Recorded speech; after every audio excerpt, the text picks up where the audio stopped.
चंद्रशेखर पर हमला नहीं है, भारत देश के 90% लोगों पर हमला माना गया है या भारतीय संविधान पर हमला है। चंद्रशेखर का जो आंदोलन है इस देश में उसकी आरएसएस की व्यवस्था को पूरा उखाड़ फेंकेगी और इसलिए आरएसएस पूरा अंदर से घबरा चुका है। अरे वो कायर लोग हैं जो छुप छुप के वार करते हैं। अरे भाई नेता है, वो लोगों की आवाज है, तो उसके साथ आप वोटों की लड़ाई लड़िए ना, विचारधारा की लड़ाई लड़िए, मंच पे आइए, उनसे डिबेट कीजिए। लेकिन ये गोली बंदूक चलाना ये कायर वाली हरकत करता है। एक दलित का बेटा जो 2021 में विश्व के 100 प्रभावशाली व्यक्ति में अपना स्थान बनाता है टाइम मैगजीन में, ये किसको बर्दाश्त होगा? तो यह बर्दाश्त नहीं हो रहा है। दलित आगे बढ़ रहा है, पिछड़ा आगे बढ़ रहा है, वो अपने शक्ति से बढ़ रहा है, अपने बलबूते बढ़ रहा है। तो कुछ लोगों को जो है ना यह समस्या खड़ा हो गया है। यहाँ अपराधी कौन है? ये भारत का ये पहली घटना है कि घटना होने से पूर्व पता है कि अपराधी कौन है और चैलेंज भी दे रहा है ट्विटर पर। कह भी रहा है कि मैं खुले चौराहे पर मारूंगा। इस बार बच गए हो तुम, अगले बार नहीं बच पाओगे। इसका मतलब अपराध करने वाला अपराधी पहले ही घोषित है कि मैं अपराध करूंगा। कि जो इतने बड़े नेता है जो साइकिल से चढ़ के आज ऑक्सफोर्ड यूनिवर्सिटी में अपना बयान देने जा रहे हैं, तो ये तो पच नहीं रहा है। 80% दलित पिछड़ा अल्पसंख्यक का इनकाउंटर हुआ है। अब जाइए दिलीप सेंगर का इनकाउंटर करे ना, ब्रजभूषण सिंह का इनकाउंटर करे। जो बहुजन समाज की आवाज को उठाने का बात करता है उसको कहते हैं कि आतंकवादी है। भीम आर्मी प्रमुख और आजाद समाज पार्टी के राष्ट्रीय अध्यक्ष चंद्रशेखर आजाद रावण जी पर बीते 28 जून 2023 को कुछ अपराधियों ने जानलेवा हमला किया। उनके ऊपर ताबड़तोड़ गोलियां चलाई गई, लेकिन वे बाल बाल बच गए। इसके बाद पूरे देश में बहुजन समाज के अंदर एक आक्रोश है और जो तमाम विपक्षी पार्टियां हैं, बीजेपी को छोड़कर, जो एनडीए के घटक दल हैं उनको छोड़कर, तमाम लोग उनके सपोर्ट में ट्वीट किए हैं, उनका समर्थन किए हैं। तेजस्वी यादव जो बिहार के उप मुख्यमंत्री हैं उन्होंने भी ट्वीट किया और अखिलेश यादव ने भी ट्वीट किया और एमके स्टालिन साहब ने भी ट्वीट करके इस घटना के बारे में जानकारी दी और चंद्रशेखर के सपोर्ट में उन्होंने ट्वीट किया। लेकिन आइए कुछ लोग यहाँ मौजूद हैं, इनसे बात करते हैं कि ये लोग इस घटना को कैसे देखते हैं। मेरा नाम दिलीप कुमार यादव और भारतीय मूल्यवासी संघ का प्रदेश प्रबोधक हूँ बिहार का। हमारी लड़ाई SC ST OBC 90% जो इस देश के बहुजन समाज हैं, ये बहुजन समाज के समर्थन में जितने भी संगठन इस देश में काम कर रहे हैं सभी को मैं समर्थन कर रहा हूँ और सभी एक साथ मिल करके बहुजन समाज की लड़ाई हम लड़ रहे हैं। तो इस घटना को कैसे देखते हैं? एक पार्टी के राष्ट्रीय अध्यक्ष पर गोली चला दी जाती है दिन दहाड़े। ये लोग समझ नहीं पा रहे हैं। ये जो चंद्रशेखर के साथ जो घटना घटी ये चंद्रशेखर के साथ नहीं है, ये तमाम बहुजन SC ST OBC जो 90% जो बहुजन समाज है वो बहुजन समाज के लोगों पर गोली चली है। क्योंकि चंद्रशेखर जो है वो अपने लिए व्यक्तिगत लड़ाई नहीं लड़ रहे थे। चंद्रशेखर की लड़ाई इस तमाम भारत देश की धरती पर जितने भी 90% जो शोषित दलित समाज है, जो अधिकार वंचित समाज हैं, जो बाबा साहब के जो विचारधारा पर चलने वाले लोग हैं, उनके हक अधिकार की लड़ाई थी। और ये RSS के लोग जो RSS के लोग हैं इस भारत पर जो शासक बने हुए हैं उनकी सत्ता हिलने वाली है। उनको ऐसा लगा कि चंद्रशेखर का जो आंदोलन है इस देश में उसकी RSS की व्यवस्था को पूरा उखाड़ फेंकेगी और इसलिए RSS पूरा अंदर से घबरा चुका और घबराने का नतीजा है कि ये कायरतापूर्ण कार्रवाई किया है। उसका जो ये जो है, अगर लड़ना है तो आमने सामने क्यों नहीं लड़ते हो? हम कहते हैं कि आमने सामने आके लड़ो। अगर वास्तव में तुम चाहते हो कि नहीं हम यहाँ के बहुजन समाज से लड़ेंगे, यहाँ के जो संगठन चलाने वाले लोग हैं लड़ेंगे, तो फिर चैलेंज दो और चैलेंज दे के आमने सामने लड़ो। हम तो समझते हैं कि आमने सामने लड़ने के लिए इसलिए तैयार नहीं होते हैं कि आमने सामने लड़ेंगे तो शायद वो उनका पूरा का पूरा मन जो है वो समाप्त हो जाएगा, जितने हैं वो जड़ से समाप्त होगा, नामो निशान मिट जाएगा। इसलिए उनकी हिम्मत नहीं आमने सामने लड़ने की। इस देश में कई ऐसे युवा नेता हैं हाँ, जो आवाज उठा रहे हैं, देशव्यापी आंदोलन कर रहे हैं। बिल्कुल, वो बीजेपी के खिलाफ भी बोल रहे हैं, RSS के खिलाफ भी बोल रहे हैं, हाँ। लेकिन उन पर इस तरीके की कोई घटना नहीं होती है। कन्हैया कुमार की बात कर लीजिए, उनके तरह कई ऐसे नेता हैं, बिहार में भी हैं और पूरे देश लेवल पे, उनके साथ ऐसी घटना नहीं घटित होती है, लेकिन चंद्रशेखर के साथ हाँ, इसलिए कि हमारे इस देश में जितने भी संगठन हैं, जितने भी हमारे बहुजन विचारधारा के जो राजनीतिक दल हैं, उसमें भी आके कुछ लोग आके इसमें घुसपैठ कर गए हैं। वो हमारी आवाज़ बोल रहे हैं। उसको पता है कि वहाँ जा कर के वो बहुजनों की अच्छा कर रहे हैं, उसको कुछ नहीं करेंगे, उसको फ्री किए हुए कि तुम बोलो।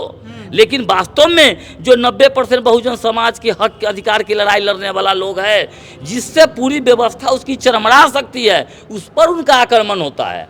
और बाकी लोगों पर आक्रमण क्यों होगा? वो तो पोषक है, सत्ता के पोषक है। आप खुद जानते हैं इस देश में जो हमारी भाषा बोलते हैं और हमासी भाषा बोलते तो हमारे लोग बोल करके वो हमारे लोगों को गुमराह कर रहा है। यूपी में बीजेपी की सरकार है, योगी मुख्यमंत्री, और वे दावा करते हैं लगातार कि हमारे राज्य में माफिया गुंडा सबको समाप्त कर दिया गया है। तो इन पर हमला करने वाले लोग शरीफ लोग हैं क्या? नहीं, वो बोलते हैं कि समाप्त कर दिया गया। वो किसको समाप्त कर रहे हैं?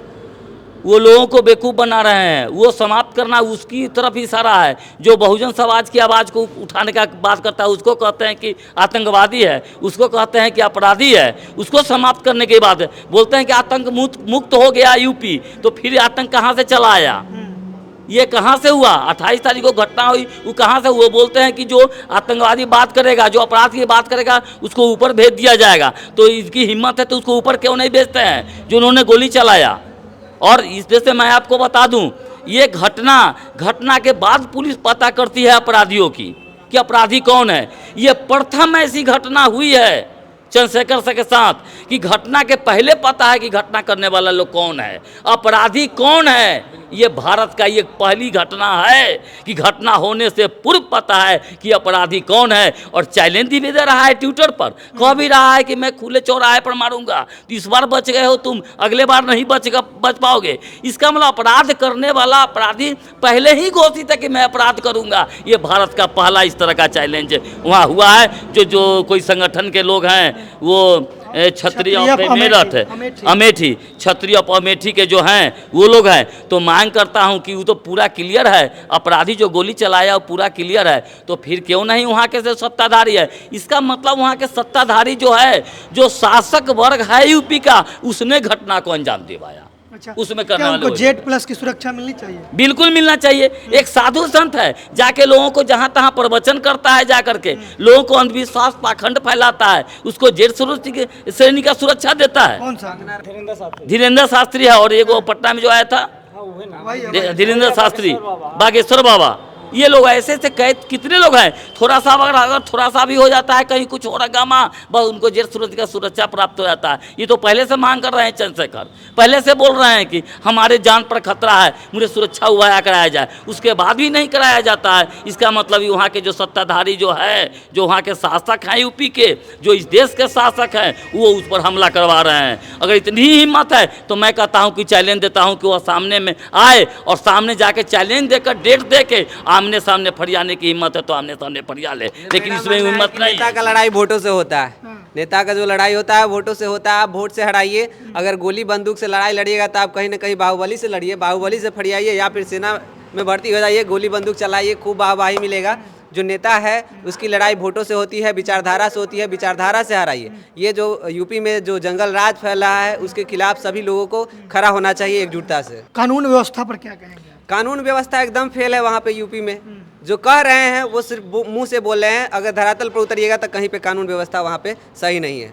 जो लोग इस घटना को अंजाम दे उसको क्या कहिएगा? कैसी, उसको आप कैसे देखते हैं? अरे वो कायर लोग हैं जो छुप छुप के वार करते हैं। अरे भाई नेता है, वो लोगों की आवाज है, तो उसके साथ आप वोटों की लड़ाई लड़िए ना, विचारधारा की लड़ाई लड़िए, मंच पे आइए, उनसे डिबेट कीजिए। लेकिन ये गोली बंदूक चलाना, ये कायर वाली हरकत करता है।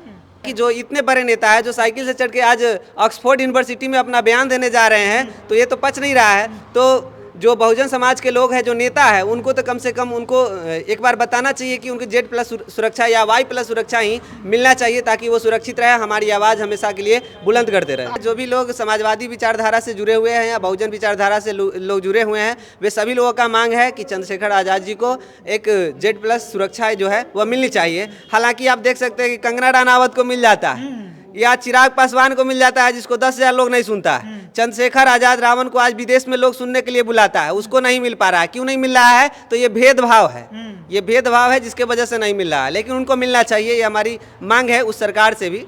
नाम क्या? मेरा नाम है आयुष राज। पूरा परिचय ना? जी, मैं राजद का सोशल मीडिया प्रभारी हूँ यहाँ पे भगवानपुर प्रखंड के।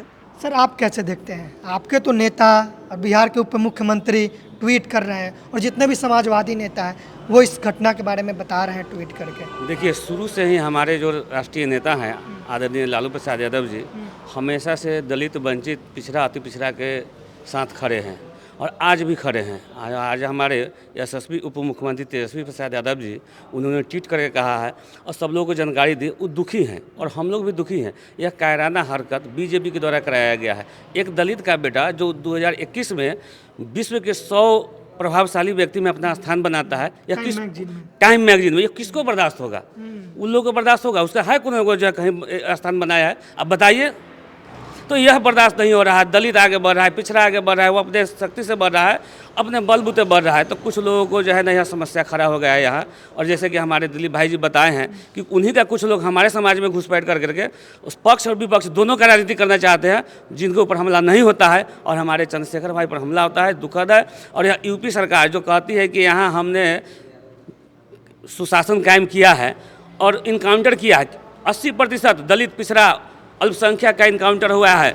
और जाइए दिलीप सेंगर का इनकाउंटर करे ना, वो ब्रजभूषण सिंह का इनकाउंटर करे, और उसका उन्नाव में जो रेप पीड़िता को दिन में जला दिया उसका इनकाउंटर करे। कौन टेनी है जो किसान हाथरस में जो हुआ था, हाथरस का घटना का याद होगा आपको, कहाँ है आज? एक साहू की बच्ची शिखा साहू को, जो ये यूनिवर्सिटी में पढ़ती थी, स्कूल जाने के क्रम में वहाँ के दबंगों ने आज उठा लिया, उसका रेप किया, आज उसका पूरा परिवार जेल में। कहाँ है योगी सरकार? योगी सरकार सिर्फ जानबूझ करके ये 90% जो हमारे लोग हैं उनको परेशान कर रही है। और कहीं से इनकाउंटर नहीं, इनकाउंटर सिर्फ दलितों का हो रहा है, पिछड़ों का हो रहा है, अल्पसंख्यक का हो रहा है। और आज भी अपराधी खुलेआम घूम रहा है और योगी सरकार के संरक्षण में घूम रहा है। और सबसे महाजंगल राज कायम कहीं है तो उत्तर प्रदेश है।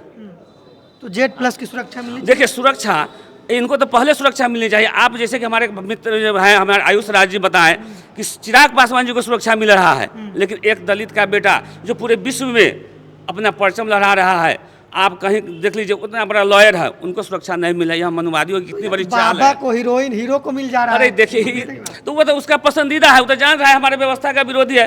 चंद्रशेखर पर हमला नहीं है, ये भारत देश के 90% लोगों पर हमला माना गया है, या भारतीय संविधान पर हमला है, ताकि उसका जो अभी चंद्रशेखर जी ने जो किया है, मैं चंद्रशेखर जी से बहुत सारे ऐसे युवा हैं जो आगे आने के कतार में खड़े हैं, उनके साथ हैं। यहाँ हाजीपुर में भी आए हैं, सुख दुख के, गरीबों के सुख दुख के साथी हैं, सब लोग के साथ मिलकर चलते हैं। स्टालिन हो, हमारे तेजस्वी प्रसाद यादव जी हो, सभी लोगों ने ट्वीट भी किया है, सब लोग के साथ है। इसी घबराहट से, बौखलाहट से बीजेपी यहाँ चाह रही है कि किसी तरह से दलित पिछड़ा का कोई बेटा उभर करके आगे नहीं आए, और रोकने की साजिश है। और इसी साजिश को पर्दाफाश करने के लिए हमारे आदरणीय लालू प्रसाद यादव जी ने यहाँ अम्बेडकर परिचर्चा के माध्यम से लोगों को आगे लाए हैं। और लोगों को समझना चाहिए। तेज न्यासा प्रखंड अध्यक्ष, राष्ट्रीय जनता दल, भगवानपुर वैशाली। क्या करें?